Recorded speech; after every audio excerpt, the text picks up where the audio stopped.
اعوذ باللہ السمیع العلیم من الشیطان الرجیم بسم اللہ الرحمن الرحیم وَإِذْ قَالَ لُقْمَانُ لِابْنِهِ وَهُوَ يَعِظُهُ يَا بُنَيَّ لَا تُشْرِكْ بِاللَّهِ إِنَّ الشِّرْكَ لَظُلْمٌ عَظِيمٌ وَوَصَّيْنَا الْإِنسَانَ بِوَالِدَيْهِ حَمَلَتْهُ أُمُّهُ وَهْنًا عَلَى وَهْنٍ وَفِصَالُهُ فِي عَامَيْنِ أَنِ اشْكُرْ لِي وَلِوَالِدَيْكَ إِلَيَّ الْمَصِيرُ وَإِنْ جَاهَدَاكَ عَلَىٰ أَن تُشْرِكَ بِي مَا لَيْسَ لَكَ بِهِ عِلْمٌ فَلَا تُطِعْهُمَا وَصَاحِبْهُمَا فِي الدُّنْيَا مَعْرُوفًا وَاتَّبِعْ سَبِيلَ مَنْ أَنَابَ إِلَيَّ ثُمَّ إِلَيَّ مَرْجِعُكُمْ فَأُنَبِّئُكُمْ بِمَا كُنْتُمْ تَعْمَلُونَ۔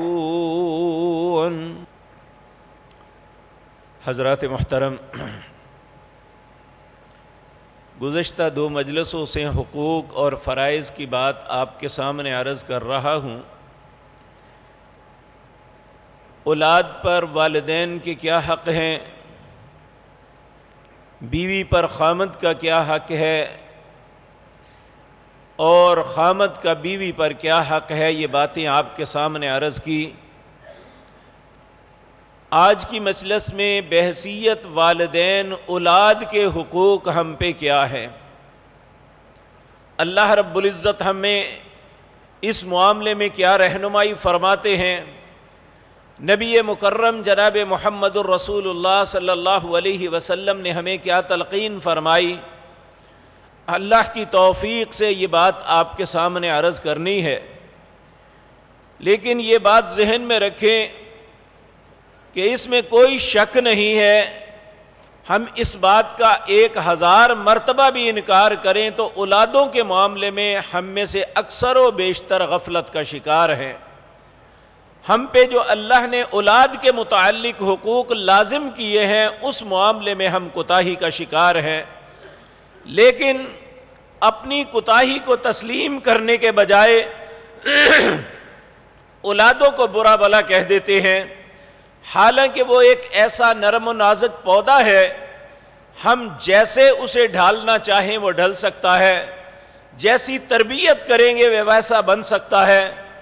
جب ہم اس معاملے میں غفلت کا شکار ہوتے ہیں تو وہ ٹیڑھا ہے، برا ہے، بری مجلس میں بیٹھتا ہے، برے لوگوں کے ساتھ پھرتا ہے، برے لوگوں کی بات کو پک کرتا ہے، تو اس نے اسی طرح کا بننا ہے۔ حتیٰ کہ یہاں یہ بات بھی میرے اور آپ کے لیے غور طلب ہے کہ بچہ سب سے پہلے اپنے ماں باپ کو دیکھتا ہے۔ بیٹے کے لیے اس کا باپ آئیڈیل ہے، بیٹی کے لیے اس کی ماں آئیڈیل ہوتی ہے۔ اگر ہم اپنے کردار کو خوبصورت بنا کے ان کے سامنے پیش کریں گے تو ان کا کردار بھی اسی رنگ کا ہوگا۔ اگر ہم ان کے سامنے کوتاہیاں کرتے رہیں گے، ہماری زبان سے گالی نکلے گی، ہم ان کے سامنے سگریٹ پئیں گے اور ایسے عوامل جنہیں اللہ نے گناہ کے زمرے میں لیا ہے وہ کرتے رہیں گے، تو پھر یقین جانیے یہ ہم ان کی تربیت انڈائریکٹ کر رہے ہیں کہ تم نے بھی اسی طرح کرنا ہے جس طرح تمہارے بابا کر رہے ہیں، جس طرح تمہاری والدہ کردار ادا کر رہی ہے اسی طرح تم نے کرنا ہے۔ اور نادانی کی حد یہ ہے کہ معصوم بچہ وہ ابھی 1 1.5 سال 2 سال کا ہے، باپ نے پیار سے گود میں اٹھایا ہوا ہے، ساتھ سگریٹ پھونک رہا ہے اور ایک زہر اپنی اولاد کے اندر وہ منتقل کر رہا ہے کہ کل کو وہ زہر اس اولاد کے ساتھ کیا معاملہ کرے گا ہمیں ذرہ برابر احساس نہیں۔ اسی طرح دوسرے عوامل ہیں جن معاملے میں ہم کوتاہی کا شکار ہیں۔ اللہ کی توفیق سے آج وہی بات عرض کرنی ہے۔ ہم دنیا کے وسائل کو اختیار کرنے کے لیے پیسے بھی لگاتے ہیں، دوڑ دھوپ بھی کرتے ہیں، لیکن ایک وسیلہ دعا ہے، اس معاملے میں ہم سب کوتاہی کا شکار ہیں۔ جبکہ اگر ہم انبیاء کی زندگی پہ غور کیا جائے تو انہوں نے اور وسائل کو اختیار کرنے کے بجائے سب سے اہم وسیلہ جو ہے دعا، اسے ہی اختیار کیا۔ سیدنا زکریا علیہ السلام کا واقعہ سورت مریم کے اندر آتا ہے. اللہ فرماتے ہیں اذ نادا ربہ نداء خفیا، وہ اپنے رب کو آہستہ آہستہ پکارتا تھا. کیوں؟ وَإِنِّي خِفْتُ الْمَوَالِيَ مِنْ وَرَائِي، ڈر تھا کہ اگر میرے رشتہ دار، میرے دوست احباب سن لیں گے کہ اس عمر میں اولاد مانگ رہا ہے تو وہ میرا مذاق اڑائیں گے. اس لیے آہستہ آہستہ اللہ کو پکارتے، اس سے التجا کرتے اور اللہ کے سامنے یہ بات کہی وَلَمْ أَكُمْ بِدُعَائِكَ رَبِّي شَقِيًّا، اے اللہ اس بات پہ میرا ایمان ہے کہ جو تجھ سے دعا کرتا ہے وہ کبھی بھی نامراد نہیں ہوتا، اس کو اس کی مراد مل جاتی ہے. لیکن استقامت اختیار کرنے کی حکم ہے، لیکن ہمارے اندر دعا کے معاملے میں ذرہ برابر استقامت نہیں ہے. چند دن دعا مانگیں تو مایوس ہو جاتے ہیں.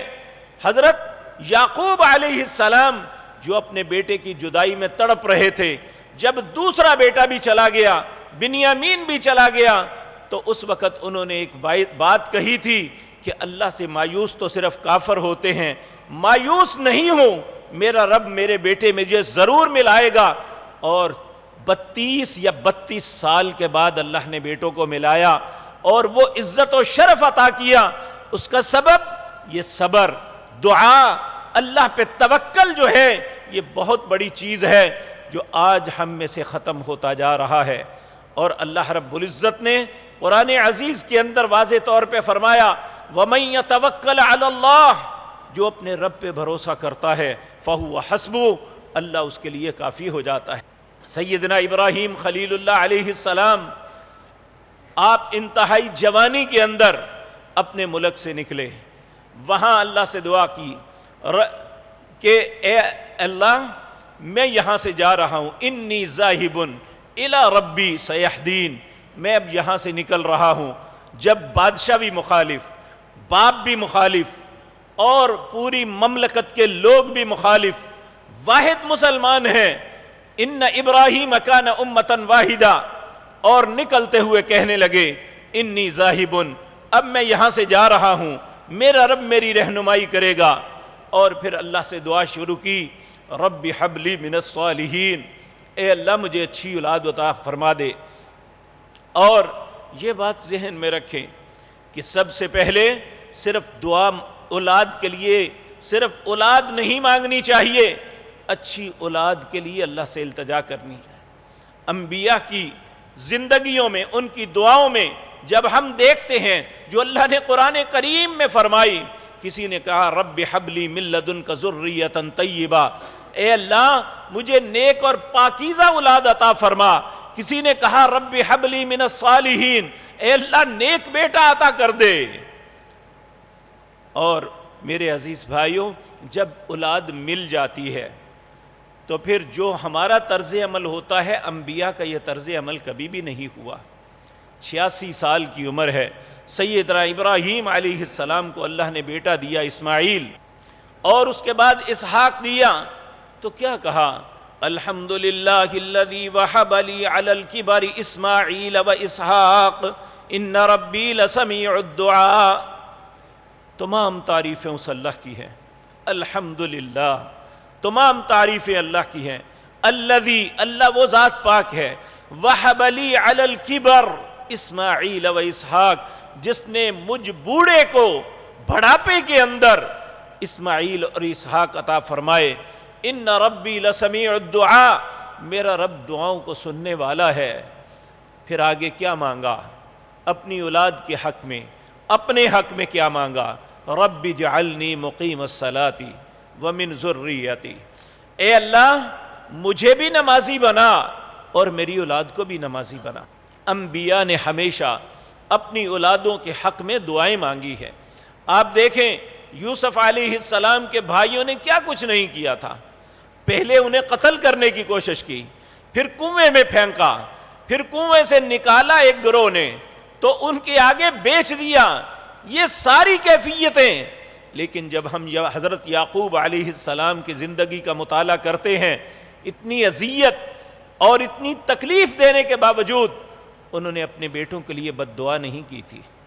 یہی کہا تھا اللہ انہیں معاف کر دے، انہیں توبہ کی توفیق دے دے، اے اللہ انہیں سمجھ دے اللہ انہیں سیدھا کر دے۔ آج ہم چھوٹی چھوٹی بات پہ اولادوں کے حق میں بد دعا کرنی شروع کر دیتے ہیں، جبکہ رسول اللہ صلی اللہ علیہ وسلم نے فرمایا اپنی اولادوں پہ لعنت نہ کرو، اپنی اولادوں کے لیے بد دعا نہ کرو۔ پھر آپ نے وہ جریج نامی شخص کا واقعہ سنایا کہ جو ایک نیک انسان تھا، اپنی کٹیا کے اندر اللہ کی عبادت کیا کرتا تھا۔ ایک دن ماں ملنے کے لیے آئی، کہا یا جریج، نماز پڑھ رہے تھے، کہا اللہ ایک طرف تو ہے، دوسری طرف ماں ہے، میں کیا کروں؟ پھر دل میں سوچا اللہ کی بات زیادہ اہم ہے، نماز کو جاری رکھا، ماں واپس چلی گئی۔ دوسری دفعہ پھر ایسا ہوا، جب تیسری دفعہ ہوا ماں نے غصے میں کہہ دیا تو کسی بری عورت کا منہ دیکھے، العیاذ باللہ، ماں کی زبان سے نکلنے والے کلمات اللہ کی بارگاہ میں قبول ہو گئے۔ وہاں ایک عورت نے ایک بچے کو جنم دیا جو ناجائز تھا، جب اسے پوچھا گیا تو کہنے لگی یہ جو بڑا صوفی بنا ہوا ہے نا، یعنی اس نے اپنا گناہ چھپانے کے لیے جریج جیسے پاک باز انسان پہ الزام لگا دیا، یہ اس کا بچہ ہے، اس کی کرتوت ہے۔ لوگوں نے کوئی تحقیق نہیں کی، سوچا نہیں کہ پہلے تحقیق تو کر لیں، اسے مارنا شروع کر دیا، اس کی کٹیا کو جلا دیا۔ وہ بار بار بیچارہ کہتا میں نے کیا کیا ہے، اس کے من میں تو ایسی غلطی کوئی نہیں تھی، وہ منتیں کر رہا تھا۔ پھر کسی دانا نے کہا بھائی اس کی بات تو سنو۔ وہ کہنے لگا میں نے کیا ہے، کس بات پہ مجھے مارتے ہو؟ کہنے لگے بدکاریوں کرتے ہو اور بڑے صوفی بن کے بیٹھے ہوئے ہو، یہ تمہارا بچہ ہے۔ کہنے لگا اس بچے کو لے کے آؤ۔ تو بچہ لایا گیا تو اللہ کے سامنے گڑ گڑا کے رونے لگا، اے اللہ تو جانتا ہے کہ میں اس گناہ کا حامل نہیں ہوں، اے اللہ مجھے اس گناہ سے بری کر دے۔ تو وہ بچے نے بول کے کہا کہ میرا باپ یہ نہیں فلاں چرواہا ہے۔ پھر لوگوں کو اس بات پہ افسوس ہوا۔ عرض کرنے کا مقصد یہ ہے کہ ماں کی زبان سے بات نکلی اور بچہ اس بات میں، اس آزمائش میں مبتلا ہو گیا، حالانکہ وہ اس گناہ میں ملوث نہیں تھا۔ اس لیے ماں باپ کی دعا اولاد کے حق میں اللہ پریورٹی کے ساتھ قبول کرتے ہیں۔ ہم ماں باپ کی حیثیت سے دوسروں کی منتیں کرتے ہیں، جبکہ اللہ نے اولاد کے حق میں سب سے بہترین دعا کرنے والے ماں باپ کو بنایا ہے۔ تو ہمیں اپنے کردار کو درست کرنا ہوگا کہ اللہ ہماری دعا کو قبول کر لے، اور دعا کی قبولیت کی شرط یہ ہے کہ ہمارا رزق حلال ہونا چاہیے، اللہ کے فرائض پورے کرنے چاہیے۔ جب اللہ کے فرائض کو پورا کریں گے، ہمارا رزق حلال ہوگا، تو یاد رکھیں اللہ ہماری دعا کو رد نہیں کریں گے۔ تو پہلی بات اولاد کے لیے یہ ضروری ہے کہ اولاد کے حصول کے لیے سب سے زیادہ جس بات پہ تقیہ ہونا چاہیے وہ دعا ہے۔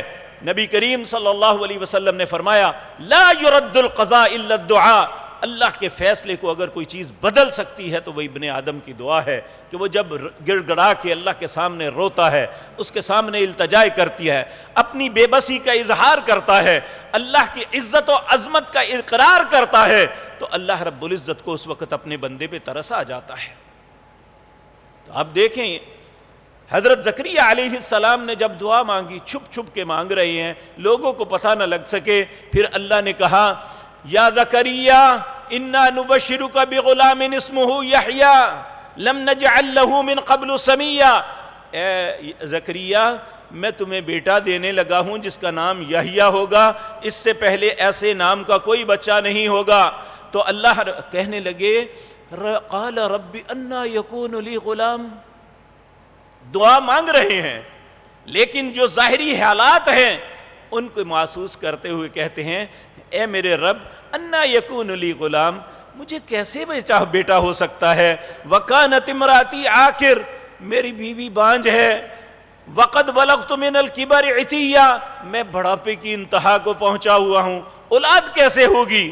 تو اللہ نے فرمایا قال کذالک، جس طرح میں چاہوں گا ویسے ہوگی، میں عمروں کا پابند نہیں ہوں، میں وسائل اور حالات کا پابند نہیں ہوں، انما امرہ اذا اراد شیئا ان یقول له کن فیکون، جب اللہ رب العزت کسی کام کا ارادہ کرتے ہیں حکم دیتے ہیں ہو جا، اور ہو جاتا ہے۔ میں کئی ایسے جوڑوں کو جانتا ہوں کہ ڈاکٹرز نے کہا کہ تمہارے ہاں اولاد نہیں ہو سکتی، لیکن وہ صرف اس نیت سے، عمرے کی نیت کر کے کہ اللہ کے گھر میں جا کے اس کی منت کرتے ہیں، اس سے مانگتے ہیں۔ اللہ رب العزت سے مانگا، کس درد دل سے مانگا ہوگا کہ ڈاکٹرز نے انہیں مایوس کر دیا کہ تمہارے ہاں اولاد نہیں ہو سکتی، لیکن اللہ مایوس نہیں کرتا، جب اس سے جا کے مانگا جائے تو وہ عطا کر دیتا ہے۔ تو میرے عزیز بھائیوں، یہ معاملہ ذہن میں رکھیں، ہمارا ایمان اور اعتقاد ہونا چاہیے۔ آج بہت سے لوگ اپنی بیویوں کو ظلم و ستم کا نشانہ اس لیے بناتے ہیں کہ گھر میں بیٹیاں ہوئی ہیں، اب اس کا کیا قصور؟ اللہ رب العزت فرماتے ہیں للہ ملک السماوات والارض، زمین و آسمان کی ہر چیز کا مالک اللہ ہے، یخلق ما یشاء، جو چاہتا ہے پیدا کرتا ہے، یہب لمن یشاء اناسا ویہب لمن یشاء الذکور، جس کو چاہتا ہے بیٹیاں دے دیتا ہے، جس کو چاہتا ہے بیٹے دے دیتا ہے۔ تو الزام کس پہ؟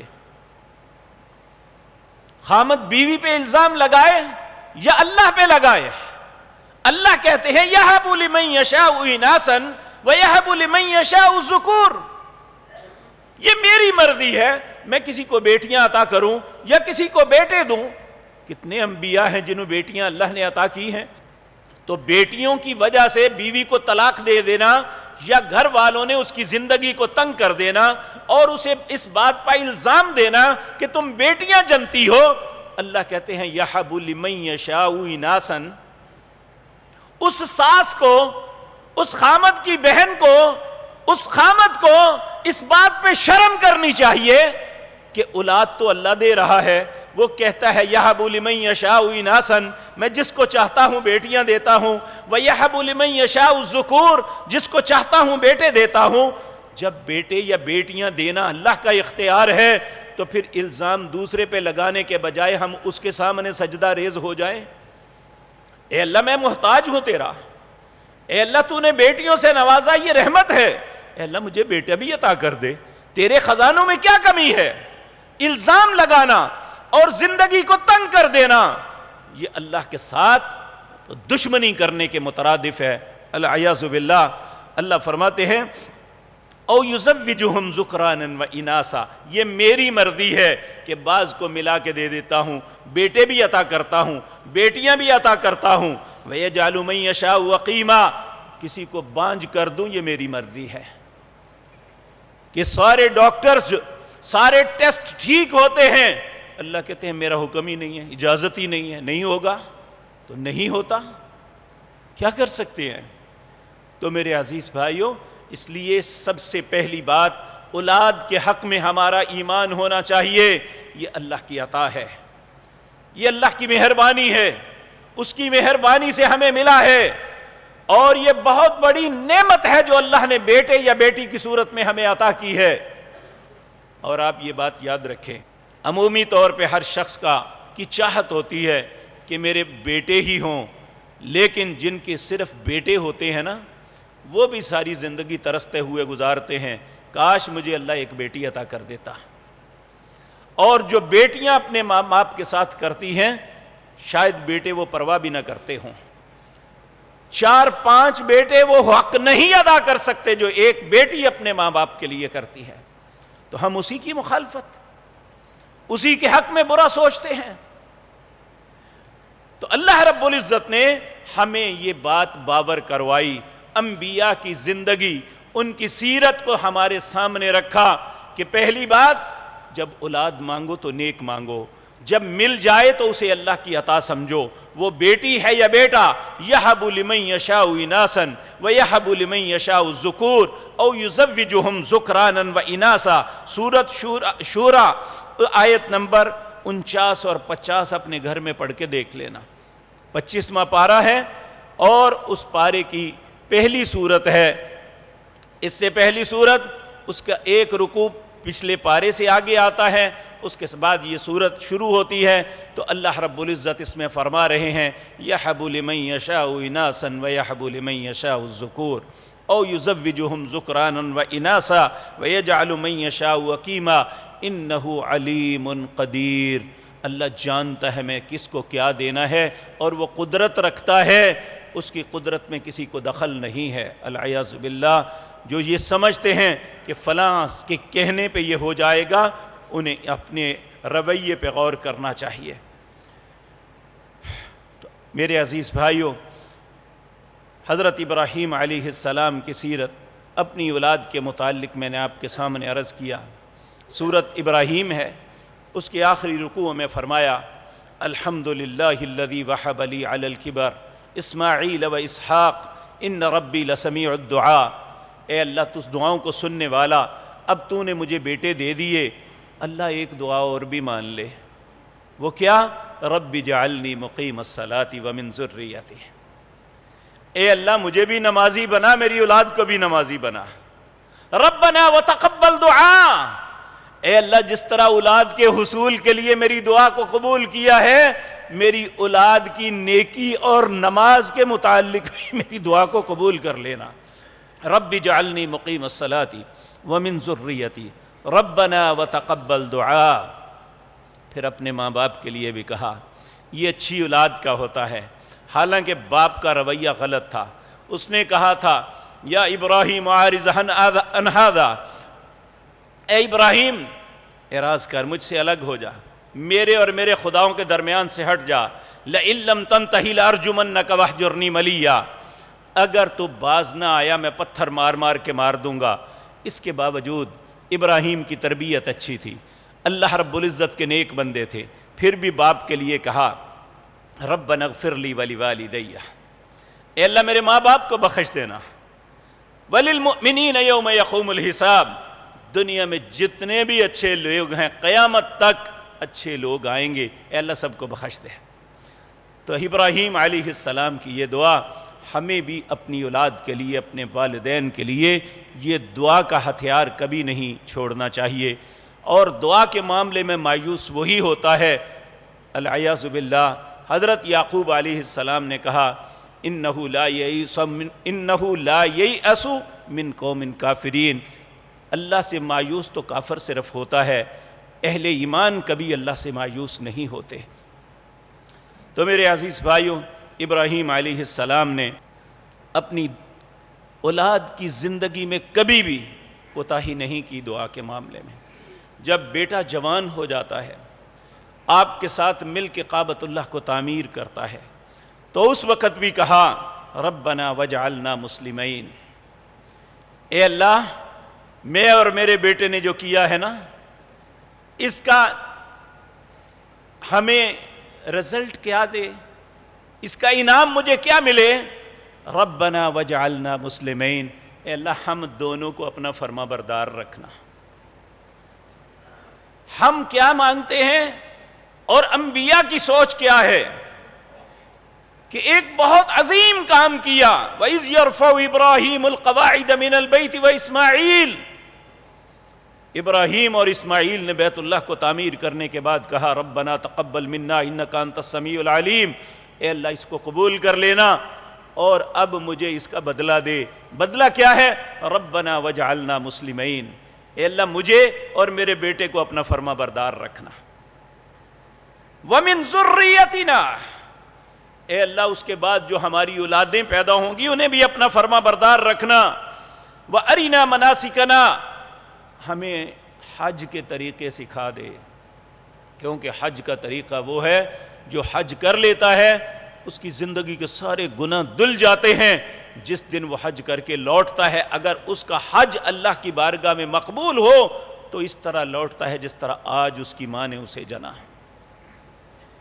وَأَرِنَا مَنَاسِكَنَا وَتُبْ عَلَيْنَا إِنَّكَ أَنْتَ التَّوَّابُ الرَّحِيمُ، اور ہماری توبہ کو قبول کر لینا۔ اور جب اللہ نے اسی بیٹے کے متعلق کہا کہ جاؤ بِوَادٍ غَيْرِ ذِي زَرْعٍ، جا کے بیت المقدس سے چلے، مکہ شہر بھی آباد نہیں ہوا تھا، صرف وہاں پہ بنیادیں کعبۃ اللہ کی تھی، پانی بھی نہیں تھا۔ بِوَادٍ غَيْرِ ذِي زَرْعٍ، وہاں کوئی زراعت بھی نہیں تھی، کوئی بازار، کوئی کھانے پینے کی چیز بھی نہیں تھی۔ تو جب اپنے اولاد کو چھوڑ کے واپس پلٹے اور کہنے لگے ربنا انی اسکنت من ذریتی بواد غیر ذی زرع عند بیتک المحرم، اے اللہ میں اپنے بیٹے کو چھوڑ کے جا رہا ہوں بواد غیر ذی زرع، ایسی وادی میں جہاں زراعت کا دور دور نشان نہیں ہے، کیوں چھوڑ کے جا رہا ہوں؟ ربنا لیقیموا الصلاۃ، تاکہ تیرے عزت والے گھر میں نماز پڑھ سکے۔ سب سے پہلے اولاد کی تربیت اس کو یہ سکھانا ہے کہ تجھے پیدا کس نے کیا، اس کا حق کیا ہے تجھ پہ۔ ایک شخصیت کا تذکرہ قرآن کریم میں آتا ہے جن کا نام لقمان تھا۔ عموماً لوگ سمجھتے ہیں حکیم لقمان انہیں کہا جاتا ہے، یہ لقمان حکمت یعنی طبابت کرتے تھے، ڈاکٹر تھے، حالانکہ یہ بات غلط ہے۔ حکیم اس اعتبار سے کہا گیا کہ یہ بہت دانا اور عقل مند انسان تھے۔ حکیم کا مطلب ہے دانا، سمجھ بوجھ رکھنے والا، اور حقیقتاً ائمہ مفسرین لکھتے ہیں یہ ایک غلام تھے، کسی کی غلامی میں اس کی بکریاں چراتے تھے، اور انہوں نے اپنے بچے کی ایک نہج پہ تربیت کی جس کا تذکرہ اللہ نے قرآن کریم کے اندر ایک سورت نازل کر کے کیا ہے۔ حضرت لقمان کے نام پہ ایک سورت بنائی، تو اس سورت کے اندر اللہ رب العزت ان کا تذکرہ کر رہے ہیں کہ انہوں نے کیسے اپنے بچے کی تربیت کی۔ اور آج ان سارے معاملات میں ہم کتنی کوتاہی برت رہے ہیں، ہر آدمی اپنے دل سے خود سوال کر لے، وہ کہنے والا ہے یا سننے والے ہیں۔ اللہ فرماتے ہیں حضرت لقمان کی تعریف کرتے ہوئے، وَإِذْ قَالَ لُقْمَانُ لِابْنِهِ وَهُوَ يَعِظُهُ يَا بُنَيَّ لَا تُشْرِكْ بِاللَّهِ إِنَّ الشِّرْكَ لَظُلْمٌ عَظِيمٌ۔ لقمان نے اپنے بیٹے سے سب سے پہلی بات جو کہی، جو انہیں سکھائی، وہ یہ تھی، یا بنیہ، اے میرے پیارے بیٹے، لا تشرک باللہ، اللہ کے ساتھ کبھی کسی کو شریک نہ بنانا۔ کیوں؟ ان الشرک لظلم عظیم۔ اب سوال یہ پیدا ہوتا ہے شرک کیا ہوتا ہے، کیوں کیا جاتا ہے؟ شرک انسان گناہ سمجھ کے نہیں کرتا، یہ ہمیشہ محبت اور عقیدت کی وجہ سے ہوتا ہے کہ انسان اللہ کے علاوہ کسی کے ساتھ محبت اور عقیدت کی اتنی انتہاؤں کو پہنچ جاتا ہے کہ اللہ رب العزت کی ذات کو بلا دیتا ہے، یا انسان کسی ایسے انسان کے متعلق ایسے تصورات یا تخیلات بنا لیتا ہے جو صفات اللہ نے اپنے ساتھ خالص کی ہیں، وہ صفات ان میں داخل کر دیتا ہے کہ اللہ انہیں بھی یہ صفتیں عطا کی ہیں، جبکہ اللہ کہتے ہیں میں نے کسی کو نہیں دی۔ اور سب سے بدترین گناہ اللہ کی نظروں میں الاشراک باللہ، اللہ کے ساتھ کسی کو شریک بنانا ہے۔ آپ دیکھیں ہر مسلمان یہ بات جانتا ہے، اللہ کی ذات کے بعد سب سے عظمت اور عزت اللہ نے کسے دی ہے؟ فرشتوں، انسانوں اور جنوں میں کس کے پاس تھی؟ جناب محمد الرسول اللہ کے پاس صلی اللہ علیہ وسلم۔ اللہ نے سب سے زیادہ فرشتوں میں، جنوں میں، انسانوں میں آپ جیسی عظمت اللہ نے کسی کو نہیں نوازی۔ اللہ کی ذات کے بعد سب سے عظیم تر مخلوق کے اندر جناب محمد الرسول اللہ کی ذات ہے۔ آپ کے سامنے ایک شخص نے اپنی عقیدت کا اظہار کیا،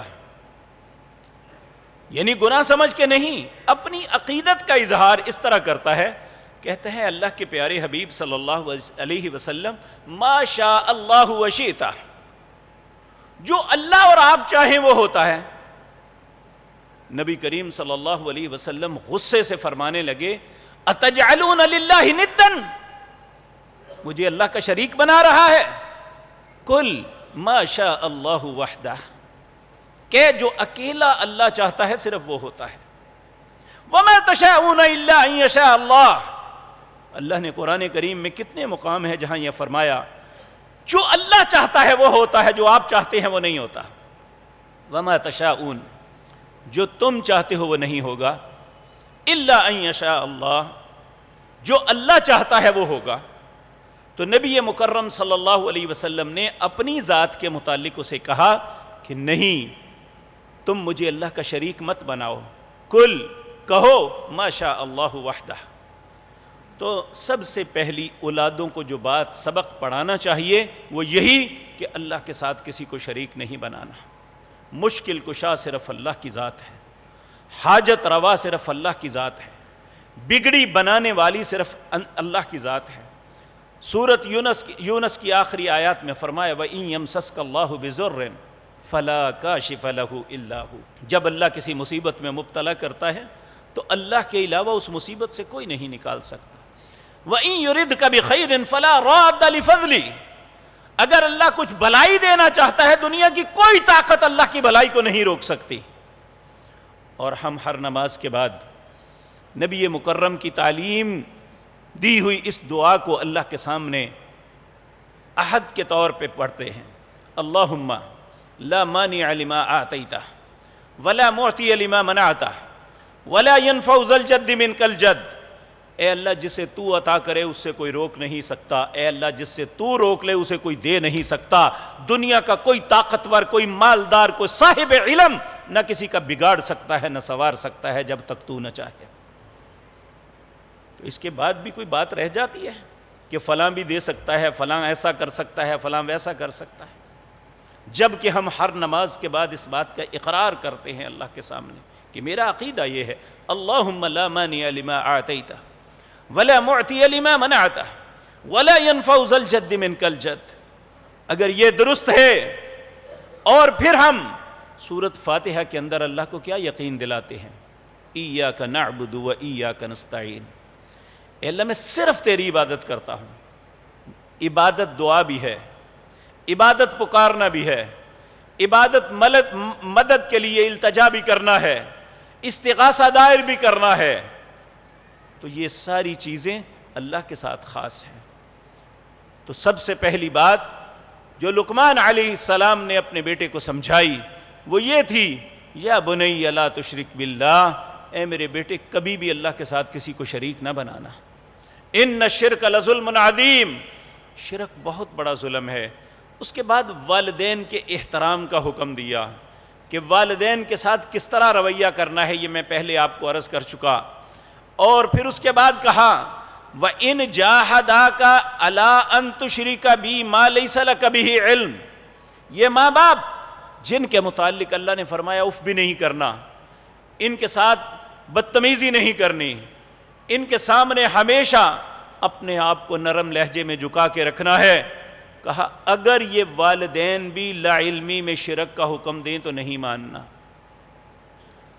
وَإِن جَاهَدَاكَ عَلَىٰ أَن تُشْرِكَ بِي مَا لَيْسَ لَكَ بِهِ عِلْمٌ فَلَا تُطِعْهُمَا. شرک اگر وہ شرک کا حکم دیں جاؤ فلانی قبر پہ چلے جاؤ یا فلانے کو اس طرح کہہ دو، فلاں کے پاؤں چھو لو، کہا فَلَا تُطِعْهُمَا، پھر ان کی بات نہیں ماننی. یا والدین اللہ کے حکم کے خلاف حکم دیں تو فَلَا تُطِعْهُمَا، پھر ان کی اطاعت نہیں کرنی. کیونکہ نبی مکرم صلی اللہ علیہ وسلم نے فرمایا لا طاعت المخلوق معصیت الخالق. جس بات میں اللہ کی نافرمانی ہو رہی ہو وہاں مخلوق میں سے کسی کی اطاعت جائز نہیں، وہ ماں باپ کیوں نہ ہو. کیونکہ اللہ ماں باپ سے زیادہ اہم ہے. اللہ رب العزت کی ہم ساری دنیا کے ماں باپ مل جائیں، اللہ رب العزت کی عزت و حرمت یہ اس کا عشر عشیر بھی نہیں ہے. تو اللہ رب العزت نے فرمایا وَإِن جَاهَدَاكَ عَلَىٰ أَن تُشْرِكَ بِي مَا لَيْسَ لَكَ بِهِ عِلْمٌ فَلَا تُطِعْهُمَا وَصَاحِبْهُمَا فِي الدُّنْيَا مَعْرُوفًا. دنیا کے معاملے میں ان کے ساتھ ہمیشہ اچھا برتاؤ کرنا ہے. وَاتَّبِعْ سَبِيلَ مَنْ أَنَابَ إِلَيَّ. اتباع کرنی ہے ہر دوسرے رستے میں اور ان کے سامنے سر تسلیم خم کرنا ہے، لیکن شرک کے معاملے میں ان کی بات نہیں مانتے. پھر اس کے بعد دوسری نصیحت جو حضرت لقمان علیہ السلام نے اپنے بیٹے سے کی وہ کسی بھی انسان کی کردار سازی کے لیے بہت اہم ہے. آپ نے فرمایا یا بنیہ، اے میرے پیارے بیٹے، انہا ان تق مثقال حبۃ من خردل فتکن، اللہ اکبر، فتکن فی صخرۃ او فی السماوات او فی الارض یأتی بها اللہ ان اللہ لطیف خبیر. اے میرے پیارے بیٹے، ہمیشہ کوئی بھی عمل کرنے سے پہلے یہ بات ذہن میں رکھنا، کیا؟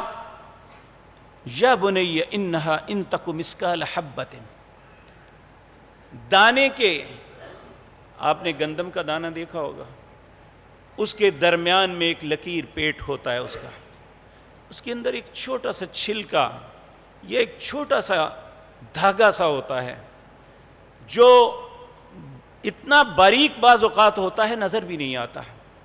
کہا مثقال حبۃ من خردل، اس کے برابر بھی اگر کوئی عمل کرو گے، چاہے آسمان کی بلندیوں پہ چڑھ کے کر لو، پتھر کی غاروں کے اندر چھپ کے کر لو، یا زمین کے اوپر کر لو، یاتی بہ اللہ، اللہ اس کو لے آئے گا.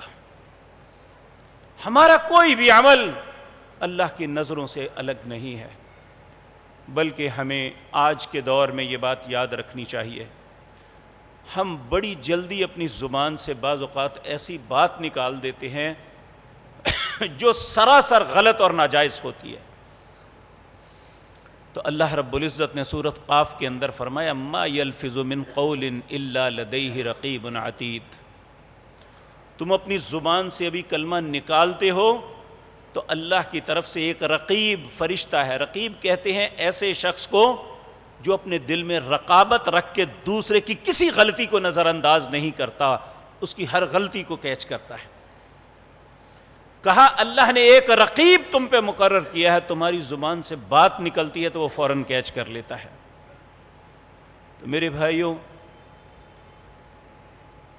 کبھی انسان خود ہی اپنی زبان سے بات نکالتا ہے، چند لمحوں بعد اسے احساس ہوتا ہے کہ یہ تو مجھ سے بہت بڑی غلطی ہوئی ہے، تو کتنی دیر تک وہ شرمندہ رہتا ہے کہ اب میں اس کا مداوع کیسے کروں. بات تو زبان سے نکل گئی اور جس کے متعلق نکلی وہ ناراض ہو گیا. تو میرے بھائیوں، نبی کریم صلی اللہ علیہ وسلم نے فرمایا بعض اوقات انسان اپنی زبان سے اتنی بری بات نکالتا ہے کہ اللہ اس پہ جہنم کو واجب کر دیتے ہیں، اور بعض اوقات اپنی زبان سے اتنا اچھا کلمہ نکالتا ہے اللہ اس کی خطاؤں کو درگزر کر دیتے ہیں. اس لیے ہمیں زبان سے اچھی بات نکالنی چاہیے، اور خصوصاً اولاد کے معاملے میں کبھی برے لفظ نہیں نکالنے چاہیے. تو کہا فَتَكُنْ فِي صَخْرَةٍ أَوْ فِي السَّمَاوَاتِ أَوْ فِي الْأَرْضِ يَأْتِ بِهَا اللَّهُ، اللہ سب کو لے آئے گا. ان اللہ لطیف خبیر، اللہ باریک سے باریک چیز کو بھی جاننے والا ہے، اسے خبر ہے. تو جب ہماری زندگی کا کوئی معاملہ اللہ سے چھپا ہوا نہیں ہے تو کبھی اپنی زندگی کے معاملات میں ہم بیٹھ کے غور ہی کر لیں کہ جب میں اللہ کے روبرو جاؤں گا اور جو کچھ کیا، جو کچھ کہا ہے اللہ کے سامنے پیش ہوگا، اور اللہ اس معاملے میں مجھ سے پوچھے گا تو میرا کیا جواب ہوگا. یہ تربیت کا وہ اہم پہلو ہے جس سے آج ہم نے آنکھیں بند کی ہوئی ہیں. ہم اپنے بچے کو اچھا اسکالر، اچھا پروفیسر، اچھا ڈاکٹر، اچھا انجینئر، اچھا بزنس مین، اچھا صنعت کار، اچھا کاشتکار بنانا چاہتے ہیں، لیکن اس کے کردار کی بہتری کے لیے اس آیت کے اندر اللہ نے جو قاعدہ قانون بنایا ہے یہ سکھانے کے لیے ہم تیار نہیں ہیں.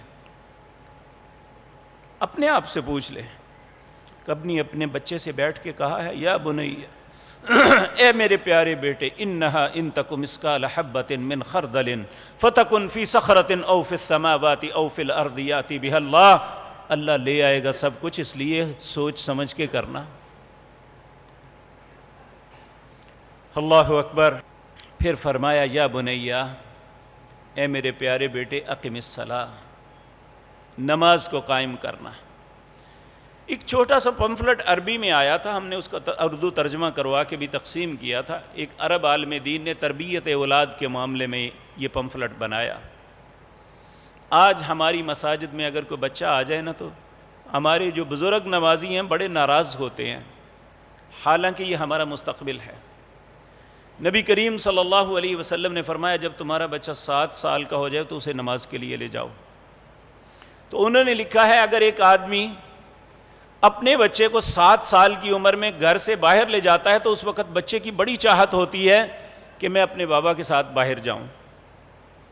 تو اگر وہ 3 سال نماز کے لیے لاتا ہے تو 5400 نمازیں پڑھائے گا اسے. تو جس کی تربیت میں یہ آ جائے کہ اسے اس کے والد نے لے جا کے 5400 مرتبہ نماز پڑھائی ہے تو وہ زندگی بھر عادی بن جائے گا نمازی کا. آپ نے کبھی گھر میں اس بات پہ غور کیا ہوگا کہ مائیں نماز پڑھتی ہے نا, گھر میں تخت پوش پہ یا مصلی پہ نماز پڑھ رہی ہیں, وہ بچہ یہ ابھی 6 ماہ کا ہے, 8 ماہ کا ہے, سال کا ہے, اسے شعور ہی نہیں نماز ہوتی کیا ہے, لیکن ماں کو سجدے میں دیکھ کے وہ ساتھ سجدہ ضرور کرتا ہے. کیا ہم یہ سارا اپنی آنکھوں سے نہیں دیکھتے؟ اگر ماں سجدہ کرے گی تو سجدہ کرے گا.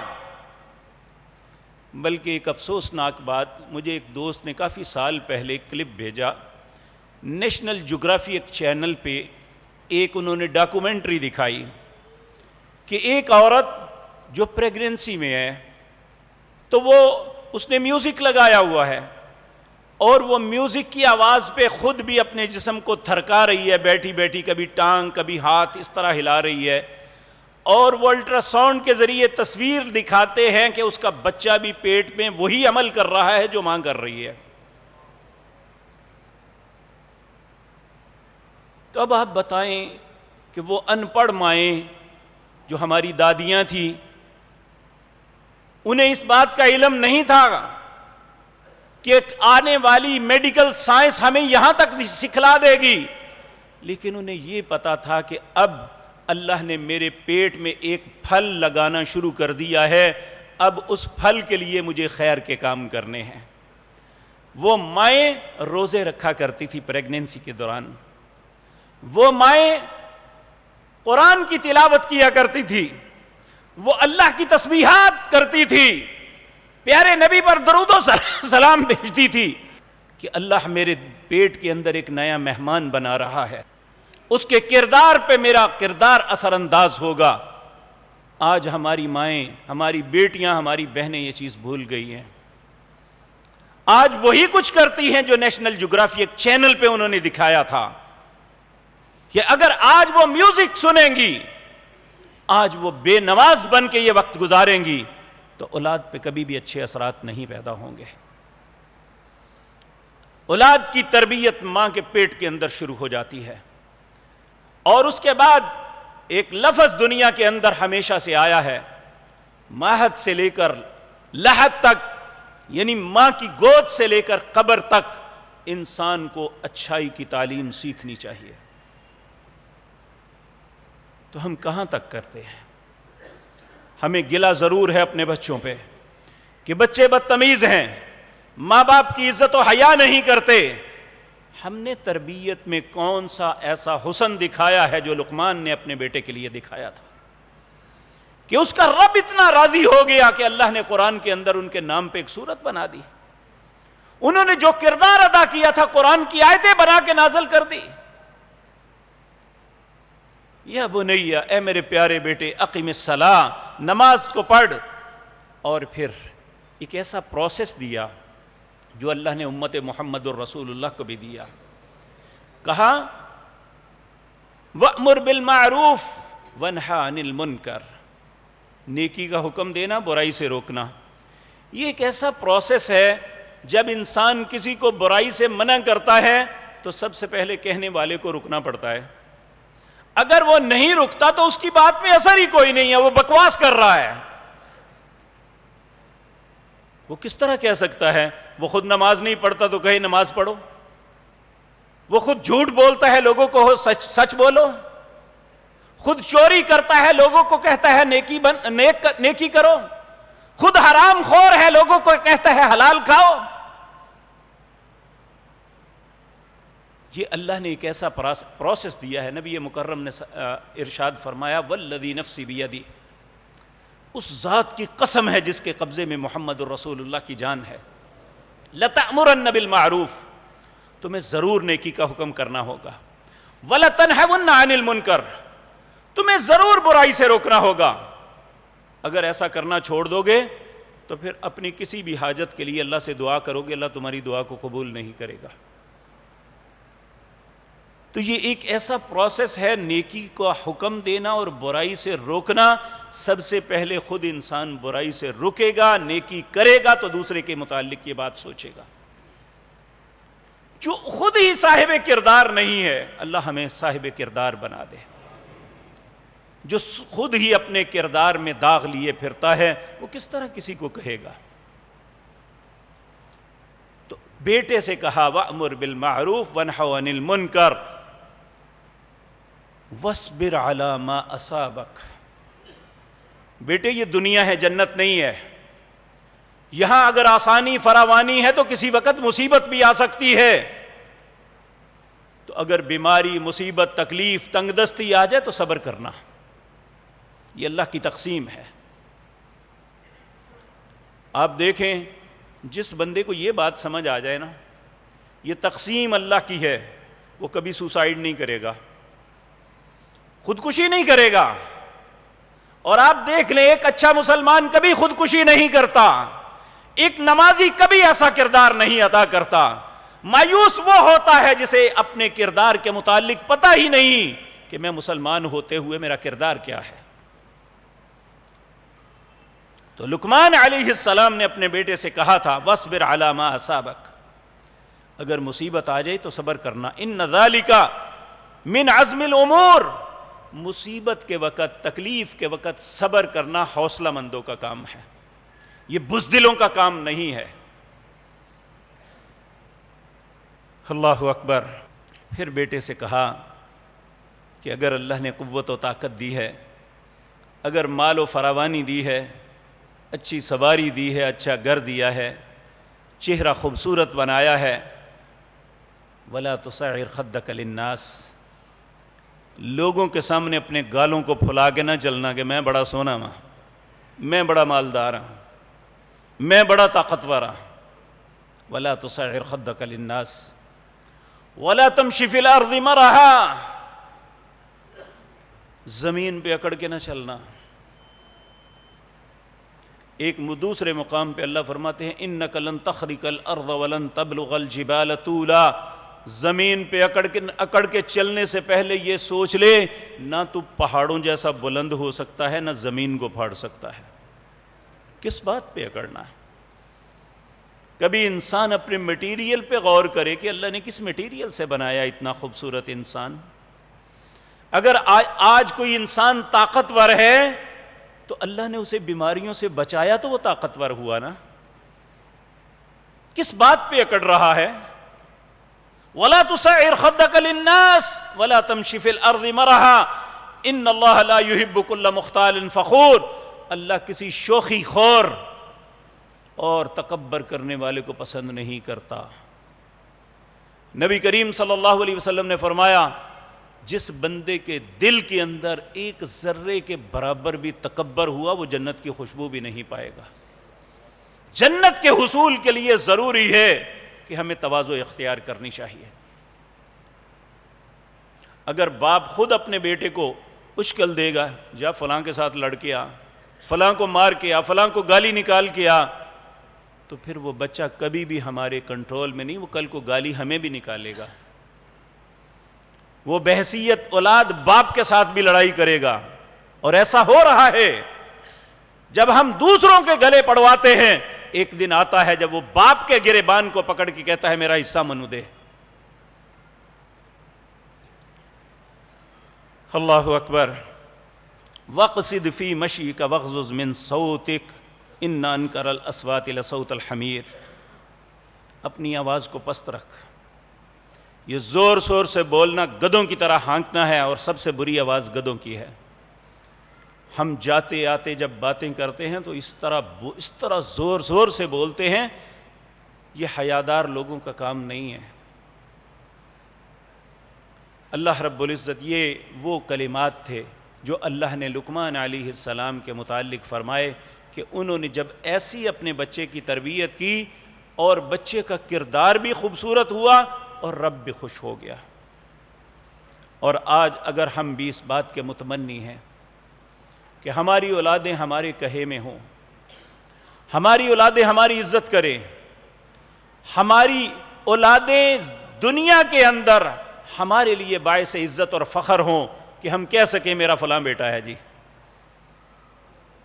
میرا بیٹا فلاں ہے اور اس طرح کرتا ہے، جس پہ ہم فخر کر سکیں، تو وہ تبھی ممکن ہے جہاں ہم اسے اچھا ڈاکٹر بناتے ہیں، جہاں ہم اسے اچھا انجینئر، اچھا بزنس مین، اچھا صنعت کار بناتے ہیں۔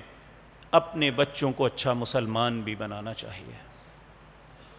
اگر ہمارا بچہ اچھا مسلمان ہوگا تو ڈاکٹر تو صرف دنیا میں ہمارے کام آئے گا، انجینئر، صنعت کار یا بزنس مین تو دنیا میں ہمارے فائدے میں کام آئے گا، لیکن اچھا مسلمان بچہ ہماری دنیا اور آخرت میں ہمارے لیے باعث عزت ہوگا، وہ ہماری آنکھوں کی ٹھنڈک بنے گا۔ اللہ سے دعا ہے اللہ نے اولاد کے حق میں جو حقوق ہم بیان کیے ہیں ان حقوق کو پورا کرنے کی توفیق عطا فرمائے۔ اللہ ہم پہ اور ہماری اولادوں پہ رحم فرمائے۔ اللہ ہمارے دلوں کو سیدھا کر دے، ہماری اولادوں کو بھی سیدھا کر دے۔ ربنا تقبل منا انک انت السمیع العلیم وتب علینا انک انت